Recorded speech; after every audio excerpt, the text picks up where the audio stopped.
41 வருஷம் Asia cup வரலாற்றில் முதல் முறையாக ஏசியா கப் ஃபைனலில் இந்தியாவும் பாகிஸ்தானும் மோத போகிறாங்க துபாயில். அது இந்த 2025 ஏசியா கப்பில் அரங்கேற போகிறது. எப்பா என்ன மாதிரியான ஒரு 2025 பாருங்களேன், எங்கே கொண்டு வந்து நிப்பாட்டி இருக்குன்னு பாருங்களேன். இத்தனை தலைமுறையா 41 வருஷமா இந்தியாவும் பாகிஸ்தான் ஏசியா கப் ஆடிட்டு இருக்காங்க. இதுல 1986 இந்தியா நான் ஏசியா கப் ஆட மாட்டேன், ஸ்ரீலங்காவுக்கு போக மாட்டேன், எனக்கு பிரச்சனைன்னு சொல்லி வித்ட்ரா வாங்கினாங்க. 1990 பாகிஸ்தான் வித்ட்ரா வாங்கிட்டாங்க. மற்றபடி இந்தியாவும் பாகிஸ்தானும் ஒவ்வொரு தடவையும் ஏசியா கப்ல மோதி இருக்காங்க. பல தி கிரேட் டீம்ஸ் வந்திருக்கிறாங்க, பல கிரேட் கேப்டன்ஸ் வந்திருக்கிறாங்க, கிரேட் பிளேயர்ஸ் எல்லாம் இருந்திருக்காங்க. ஆனா இது வரைக்கும் இந்தியாவும் பாகிஸ்தானும் ஃபைனல்ல மோதுற அந்த காட்சி அப்படிங்கிறது இது வரைக்கும் நடக்கவே இல்லை. ரெண்டு பக்கமும் ஒரு கிரேட் சைடு இருக்கும்.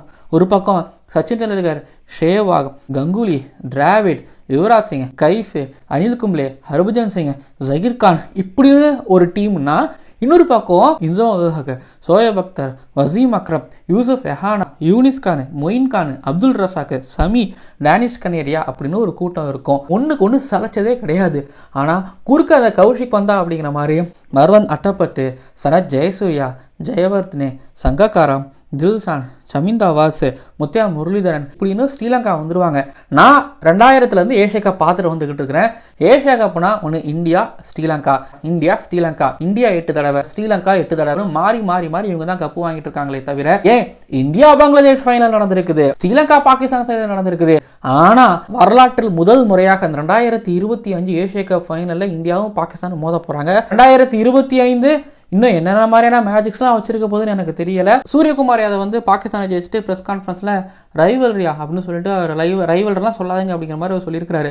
அது கிண்டலுக்கு சொன்னாரா இல்லைனா சீரியஸாக சொன்னாரான்னு எனக்கு தெரியல. பட் இப்போ சூரியகுமார் யாதவ்கிட்ட கேட்கணும், என்னங்க ரைவல்ரி இருக்குதா ஃபைனலில் என்னங்க அப்படிங்கிற மாதிரி கேட்கணும். இது ஒரு பக்கம் அப்படின்னா இந்தியா பாகிஸ்தான் மேட்ச்னா இப்போ இவ்வளோ பரபரப்பு, ஹேண்ட் ஷேக் பண்ணலை. ஐசிசிக்கு Pakistan cricket board letter, mail, message நான் அனுப்பி அதுக்கப்புறம் பார்த்தீங்க அப்படின்னா ரெஃப்ரி சாரி கேட்டு அதை வீடியோவை பாகிஸ்தான் போட்டு, அவரும் சூரியகுமார் யாதவ் கடைசியாக அந்த பஹல்காம் அட்டாக்ல பாதிக்கப்பட்ட குடும்பங்களுக்கு இந்த விக்டரியை நாங்கள் சமர்ப்பிக்கிறோம், அவங்க கூட நாங்கள் நிற்கிறோம் அப்படிங்கிறத சொன்னதை இப்போ பிரச்சனையாகி ஐசிசி என்கொயரி பண்ணியிருக்கிறாங்க. இப்போ பாகிஸ்தானில் இருக்கக்கூடிய ஃபர்ஹானுக்கு, ஹாரிஸ் ரஃபுக்கு அவங்க காட்டினாங்கள சிம்பிள், அதுக்கெல்லாம் என்கொயரி நடக்க போகுது. ஸோ அதாங்க India Pakistan match drama. Sunday அன்னைக்கு தான் தெரியும். ஒரு மாதிரி டவுட்டோட இருந்தாங்க, அன்பிரடிக்டபிளாக பாகிஸ்தான் இருந்தாங்க. பட் உள்ளே வந்திருக்கிறாங்க. எப்படி உள்ளே வந்தாங்க? ஆல்ரெடி ப்ரிவியூவில் நம்ம பாகிஸ்தானை பற்றி கொஞ்சம் சில விஷயங்கள் சொல்லியிருந்தோம் பாசிட்டிவாக. அது எல்லாமே நீங்கள் நடந்திருக்குது. ஃபைனல் எப்படி ஆடுவாங்க அப்படிங்கிறத கொஞ்சம் லைட்டாக அலசுவோம். தனி வீடியோ ப்ரிவியூவில் நம்ம அதை பார்ப்போம். இன்னைக்கு பங்களாதேஷ் கோட்டை விட்டாங்கல்ல, அதை பற்றியும் பேசுவோம். சரி, இப்போ நீங்கள் ப்ரெடிக்ட் பண்ணி சொல்லுங்களேன், இந்தியாவா பாகிஸ்தானா? கமெண்ட் பண்ணுங்க. புதுசா நம்ம சேனலுக்கு வீடியோ பார்க்க வரவங்க சப்ஸ்கிரைப் பண்ணிட்டு பாருங்க. ஓவருக்கு 6 பால் தான், ஆனா நோ பால் போட்டா 7 பால் போடு. ஐபிஎல் பாப்பியா?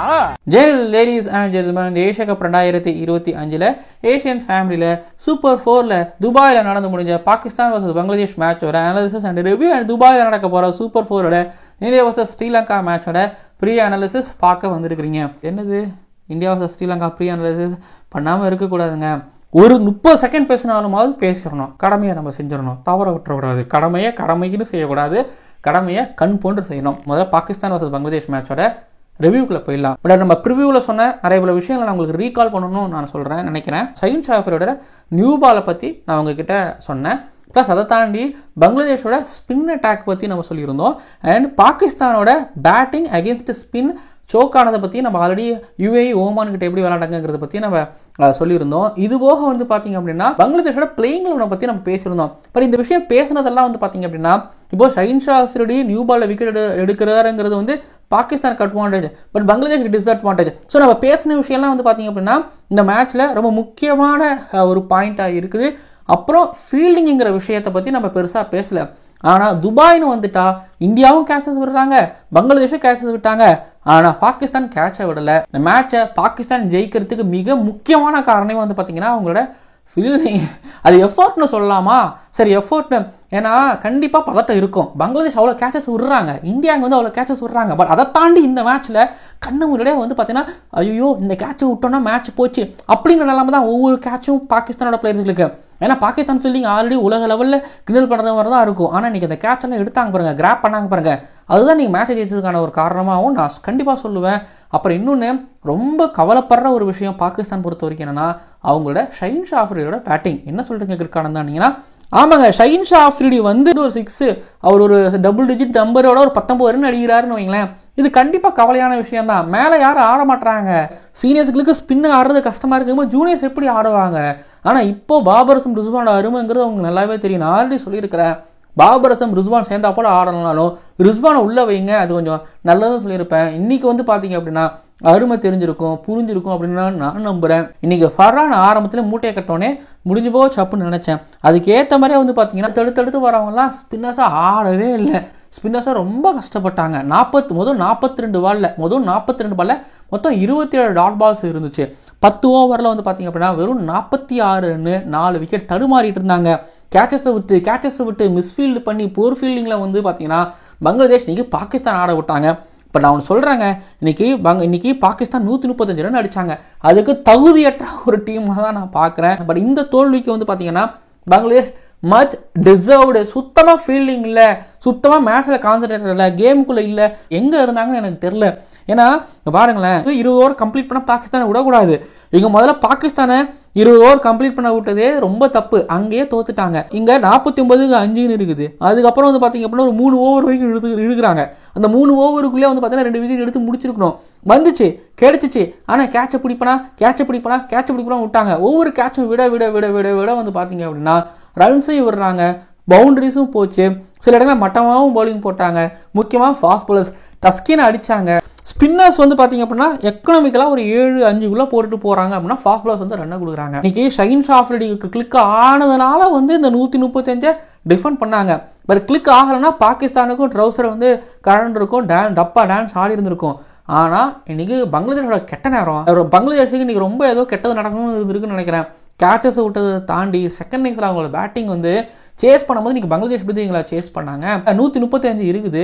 விக்கெட் போக ஸ்லோவாகும். பால் சாஃப்ட் ஆனதுக்கப்புறம் ட்ரை ஆனதுக்கப்புறம் கொஞ்சம் ஆடுறது ரொம்ப கஷ்டமாக இருக்கும். அப்போ நியூ பால்லே ஆடலாம்னா ஷஹீன் ஷா அஃப்ரிடி குத்தி பேஸ் போடுவார். அப்போ இவங்க வந்து இந்த ஒரு இன்ஸ்விங் டெலிவரி வந்து இவங்க ஃபிளிக் ஆட நினைப்பாங்க.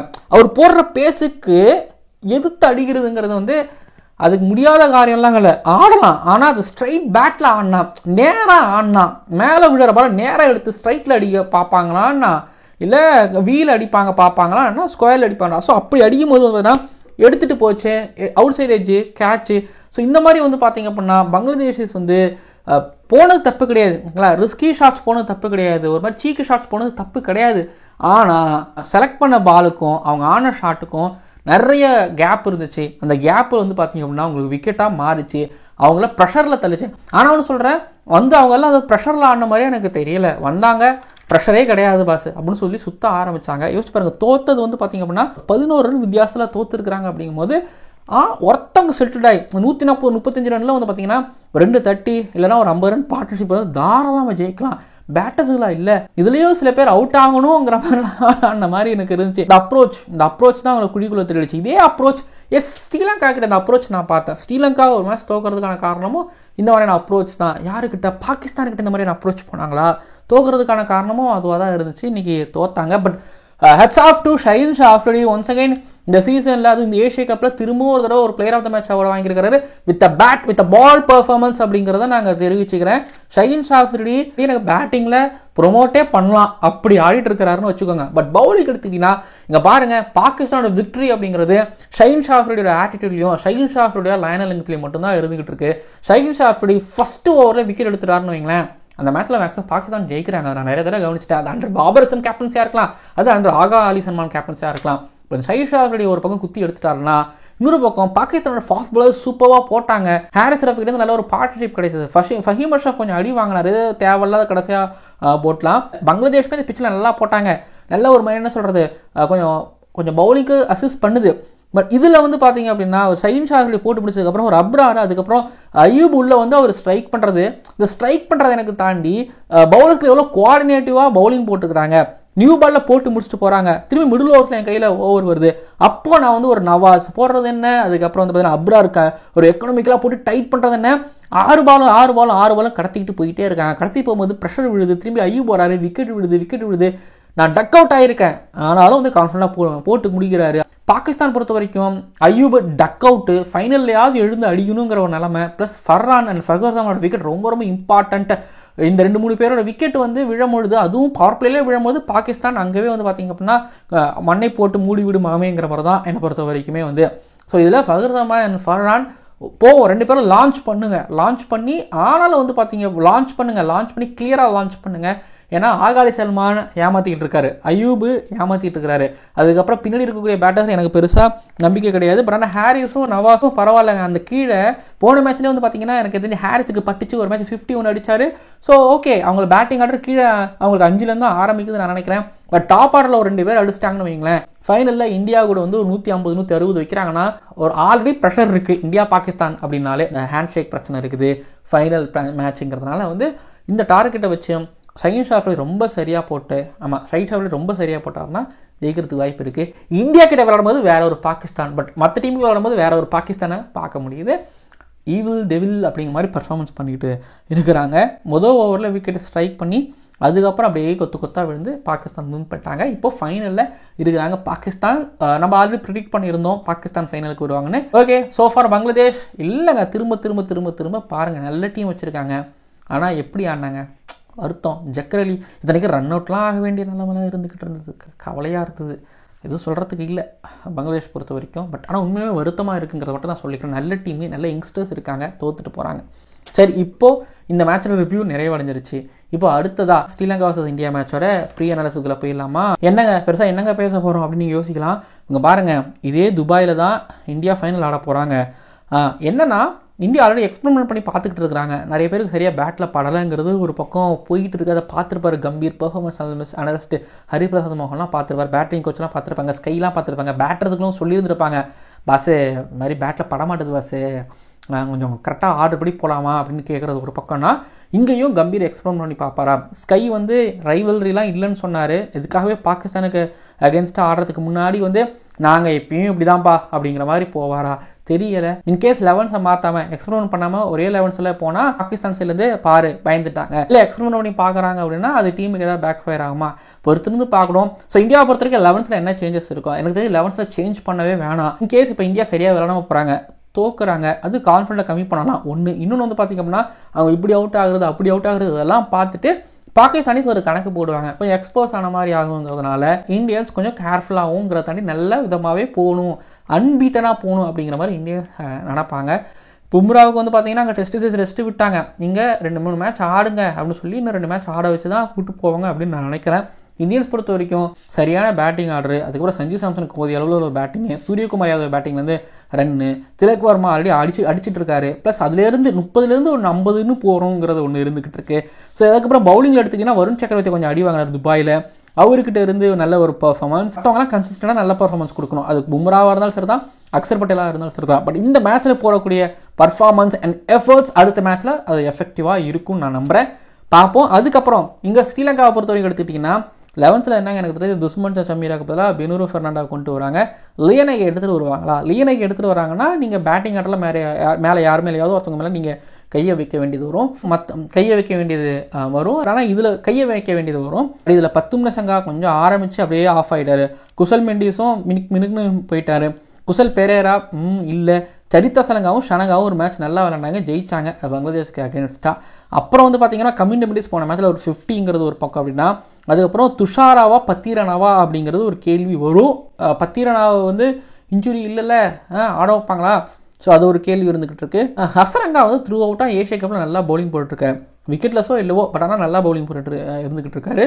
ஆல்ரெடி 2-0 சூப்பர் 4 தோத்துட்டு இருக்காங்க. இப்போ 3-0 ஒரு வெற்றி கூட சூப்பர் 4 பெறாமல் ஸ்ரீலங்கா நாடு விரும்பினாங்கன்னு வைங்களேன். ஸோ ரணதுங்கா தேசத்து ரசிகர்கள்லாம் கொஞ்சம் காண்டாயிருவாங்க, காண்டாக தான் இருப்பாங்க. பட் தோத்துட்டாங்கன்னா ரொம்ப காண்டாயிருவாங்க. 11 மாற்றணுமா, அப்ரோச் மாற்றுங்க. ஆமாம், 11 மாத்திரத்தை தாண்டி அப்ரோச் மாற்றுங்க. பாசிட்டிவாக தான் கண்டிப்பாக ஆடுவாங்க, ஃப்ரீயாக ஆடுவாங்க.